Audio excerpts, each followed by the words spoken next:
ओम नमो भगवते वासुदेवाय। ओम नमो भगवते वासुदेवाय। ओम नमो भगवते वासुदेवाय। ओम नमो भगवते वासुदेवाय। ओम नमो भगवते वासुदेवाय। नारायण नमस्कृतं नरं चैव नरोत्तमं देवी सरस्वती व्यासं ततो जयमुदीरयेत्। नष्टे प्रायेषु अभद्रेषु नित्यं भागवत सेव्या भगवते उत्तमश्लोके भक्ति भवति नैष्टिकी। कृष्णाय वासुदेवाय देवकी नंदनाय च नन्दगोपकुमाराय गोविन्दाय नमो नमः। मूकं करोति वाचालं पङ्गुं लङ्घयते गिरिं यत्कृपातमहं वन्दे परमानंदम माधवम। श्रीमद्भागवत महापुराण चतुस्कंद अध्याय 14। राजा बेन की कथा। मैत्रेय जी कहते हैं, वीरवर विदुर जी सुनिए। सभी लोगों की कुशल चाहने वाले भृगु आदि मुनियों ने देखा कि अंग के चले जाने से पृथ्वी की रक्षा करने वाला कोई नहीं रह गया है, तो सब लोग पशुओं के समान उच्छृंखल होते जा रहे हैं। तब उन्होंने माता सुनीति की सम्मति से मंत्रियों के सहमत न होने पर भी बेन को भूमंडल के राजपथ पर अभिषिक्त कर दिया। बेन बड़ा कठोर शासक था। वह चोर डाकुओं ने सुना कि वही सिंहासन पर बैठा है, तब सर्प से डरे हुए चूहों के समान तुरंत जहाँ छिप गए। राज्य शासन पाने पर बेन आठों लोकपालों की ईश्वर कला के कारण उन्मत्त हो गया। अभिमान बस अपने को ही सबसे बड़ा मानकर महापुरुषों का अपमान करने लगा। वह ऐश्वर्य से मद होकर रथ पर चढ़कर निरंकुश गजराज के समान पृथ्वी आकाश को कपाता हुआ सर्वत्र विचरने लगा। कोई भी दुजाति वर्ण का पुरुष कभी किसी प्रकार का यज्ञ दान हवन ना करे। अपने राज में यह ढिढोरा उसने सारे धर्म कर्म बंद करवा दिए। दुष्ट बेन का ऐसा अत्याचार देखकर सारे ऋषि मुनि एकत्र हुए। संसार पर संकट आया समझकर करुणावश आपस में कहने लगे, आओ हम दोनों को जलती हुई लकड़ी के बीच में रखने वाली चींटी आदि जीव महान संकट में पड़ जाते हैं, वैसे इस समय सारी प्रजा एक ओर राजा और दूसरे ओर चोर डाकियों के अत्याचार से महान संकट में पड़ रही है। हमने अराजकता के भय से अयोग्य होने पर भी बेन को राजा बनाया था, किंतु अब उससे भी प्रजा को भय हो गया। ऐसी अवस्था में प्रजा को किस प्रकार सुख शांति मिल सकती है। सुनीता की कोख से उत्पन्न हुआ बेन स्वभाव से दुष्ट है, परंतु सांप को दूध पिलाने से के समान इसको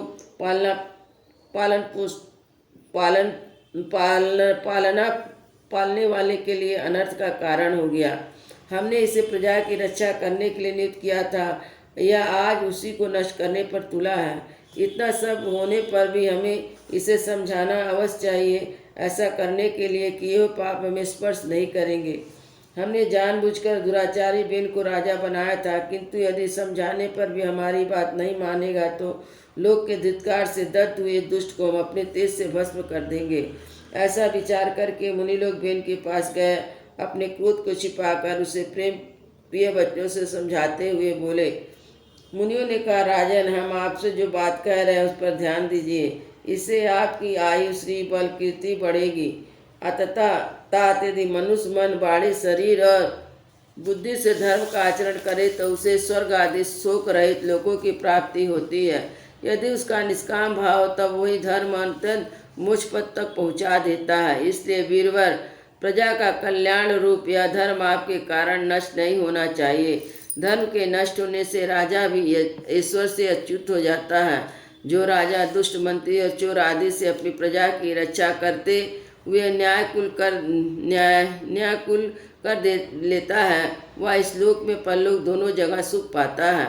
जिसका राज अथवा नगर में वर्णाश्रम धर्म का पालन करने वाले पुरुष स्वधर्म पालन द्वारा भगवान यज्ञ की पुरुष की आराधना करते हैं, महाभाग अपनी आज्ञा का पालन करने वाले उस राजा से भगवान प्रसन्न रहते हैं, क्योंकि यही सारे विश्व की आत्मा और संपूर्ण भूतों के रक्षक है। भगवान ब्रह्मा आदि जगदीश्वर के भी ईश्वर हैं। उनसे प्रसन्न होने पर कोई भी वस्तु दुर्लभ नहीं रह जाती। तभी तो इंद्र आदि लोकपालों के समस्त लोग उन्हें बड़े आदर से पूजा उपहार समर्पण करते हैं। राजन, भगवान हरि समस्त लोकपाल यज्ञों के नियंता है। वे वेद तय रूप द्रव रूप तप स्वरूप है। इसलिए आपके जो देशवासी आपकी उन्नति के लिए अनेक प्रकार के यज्ञों से भगवान का जन करते हैं। आपको उनके अनुकूल ही रहना चाहिए। जब आपके राज में ब्राह्मण लोग यज्ञों का अनुष्ठान करेंगे तब उनकी पूजा से प्रसन्न होकर भगवान के अंश स्वरूप देवता आपको मनचाहा फल देंगे।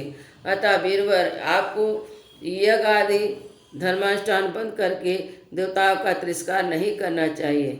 बेन ने कहा, तुम लोग बड़े मूर्ख हो, खेद है, तुमने अधर्म में ही धर्म बुद्धि कर रखी है। तभी तो तुम जीविका देने वाले मुझे साक्षात पति को छोड़कर किसी दूसरे जार पति की उपासना करते हो। जो लोग मूर्तावश राज्य रूपी परमेश्वर का अनादर करते हैं वे ना तो इस लोक में सुख पाते हैं न उन परलोक में। अरे, जिसने तुम लोग की इतनी भक्ति है तो यह पुरुष कौन है? या तो मेरी ही बात हुई ना। जैसे उल्टा स्त्रियाँ अपने विवाहित पति से प्रेम ना करके किसी परपुरुष से आसक्त हो जाए। विष्णु, ब्रह्मा, महादेव, इंद्र, वायु, यम, सूर्य, मेघ, कुबेर, चंद्रमा, पृथ्वी, अग्नि, वरुण तथा इनके अतिरिक्त जो भी वर और साप देने में समर्थ देवता है वे सब के सब राजा के शरीर में रहते हैं। इसलिए आप सर्वदेवमय और देवता उनके अंश मात्र हैं। इसलिए ब्राह्मणों, तुम असरता छोड़कर अपने सभी कर्मों द्वारा एक मेरा ही पूजन करो, मुझी को बलि समर्पण करो। भला मेरे सिवा और कौन अग्र पूजा का अधिकारी हो सकता है? तब मैत्रेय जी ने कहा, श्री इस प्रकार विपरीत बुद्धि होने के कारण अत्यंत पापी और कुकर्मी हो गया था।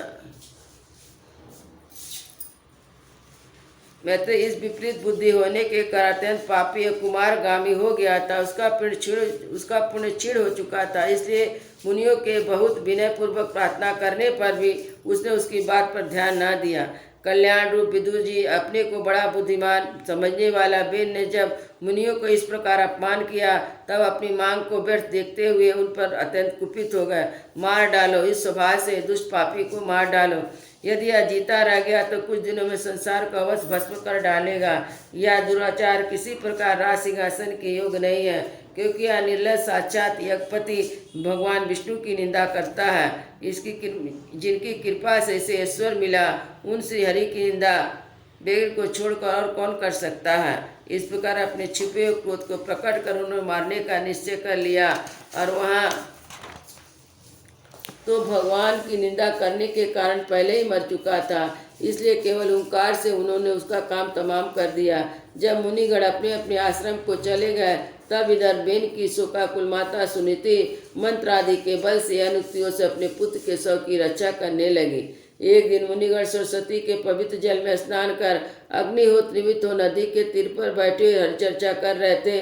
उन दिनों लोगों में आतंक फैलाने वाले बहुत से उपद्रव होते देखकर आपस में कहने लगे, आजकल पृथ्वी का कोई रक्षक नहीं है, इसलिए चोर डाकुओं के कारण उनका कुछ अमंगल तो नहीं होने वाला है। ऋषि लोग ऐसा विचार कर ही रहे थे कि उन्होंने देखा कि दिशाओं में धावा करने वाले चोर और डाकुओं के कारण उठी भारी धूल देखी। देखते हुए समझ गए कि राजा बेन के मर जाने के कारण देश में अराजकता फैल गया, राज शक्तिहीन हो गया, चोर डाकू बढ़ गए हैं। यह सारा उपद्रव लोगों का धन लूटने वाले तथा एक दूसरे के खून के प्यासे लुटेरों का ही है।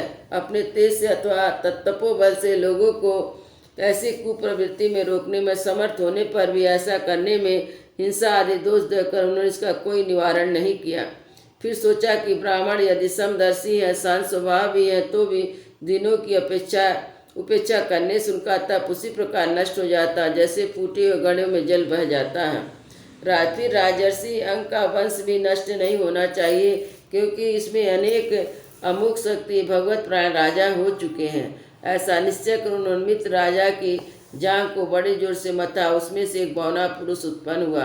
वह कौवे के समान काला था। उसके सभी अंग खासकर भुजाएं बहुत छोटी थी, जबड़े बहुत बड़े थे, टांगें छोटी थी, नाक चपटी, नेत्र लाल, केस तांबे के रंग के थे।